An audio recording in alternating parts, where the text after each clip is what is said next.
ಶ್ರೀಮಜ್ಜಗದ್ಗುರು ಶಂಕರಾಚಾರ್ಯರ ಪವಿತ್ರ ತಪಸ್ಯಾ ಸ್ಥಾನದಲ್ಲಿದ್ದೇವೆ.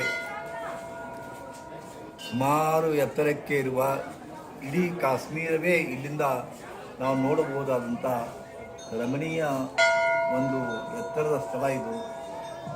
ಶಂಕರಾಚಾರ್ಯರ ತಪೋಭೂಮಿ, ಶಂಕರಾಚಾರ್ಯರು ಅತ್ತಿತ್ತ ಅಡ್ಡಾಡಿದಂಥ ಸ್ಥಳ. ಈ ಕ್ಷಣದೊಳಗೆ ಇಲ್ಲಿ ನಾವು ಕೂತಿದ್ದೇವೆ.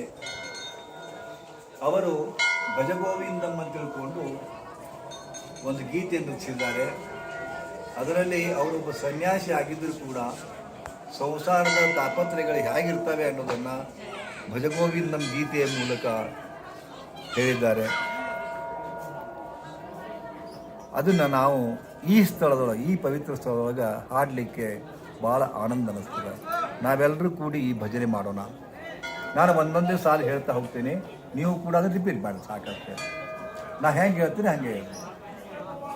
ಪುನರಪಿ ಜನನಂ ಪುನರಪಿ ಮರಣಂ, ಪುನರಪಿ ಜನನಂ ಪುನರಪಿ ಮರಣಂ, ಪುನರಪಿ ಜನನಂ ಪುನರಪಿ ಮರಣಂ, ಪುನರಪಿ ಜನನಂ ಪುನರಪಿ ಮರಣಂ, ಪುನರಪಿ ಜನನಿ ಜಠರೇ ಶಯನಂ, ಪುನರಪಿ ಜನನಿ ಜಠರೇ ಶಯನಂ, ಪುನರಪಿ ಜನನಿ ಜಠರೇ ಶಯನಂ, ಪುನರಪಿ ಜನನಿ ಜಠರೇ ಶಯನಂ, ಯೇ ಸಂಸಾರೇ ಬಹುದುಸ್ತಾರೆ,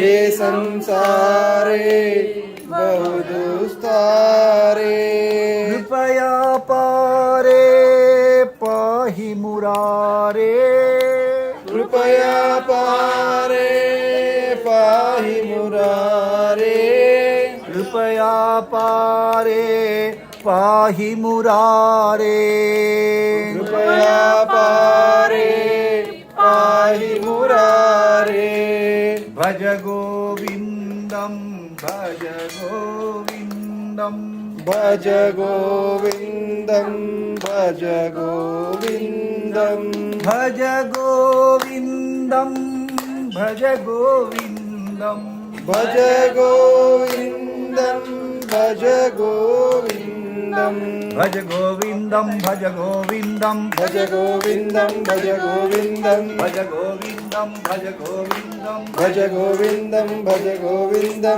ಭಜ ಗೋವಿಂದಂ ಭಜ ಗೋವಿಂದಂ, ಭಜ ಗೋವಿಂದಂ ಭಜ ಗೋವಿಂದಂ, ಭಜ ಗೋವಿಂದಂ ಭಜ ಗೋವಿಂದಂ, ಭಜ ಗೋವಿಂದಂ ಭಜ ಗೋವಿಂದಂ, ಭಜ ಗೋವಿಂದಂ ಭಜ ಗೋವಿಂದಂ, ಭಜ ಗೋವಿಂದಂ ಭಜ ಗೋವಿಂದಂ, ಭಜ ಗೋವಿಂದಂ ಮೂಢಮತೆ, ಭಜ ಗೋವಿಂದಂ ಮೂಢಮತೆ, ಭಜ ಗೋವಿಂದಂ ಮೂಢಮತೆ, ಭಜ ಗೋವಿಂದಂ ಮೂಢಮತೆ, ಭಜ ಗೋವಿಂದಂ ಭಜ ಗೋವಿಂದಂ, ಭಜ ಗೋವಿಂದಂ ಭಜ ಗೋವಿಂದಂ, ಭಜ ಗೋವಿಂದಂ ಭಜ ಗೋವಿಂದಂ, ಭಜ ಗೋವಿಂದಂ ಭಜ ಗೋವಿಂದಂ.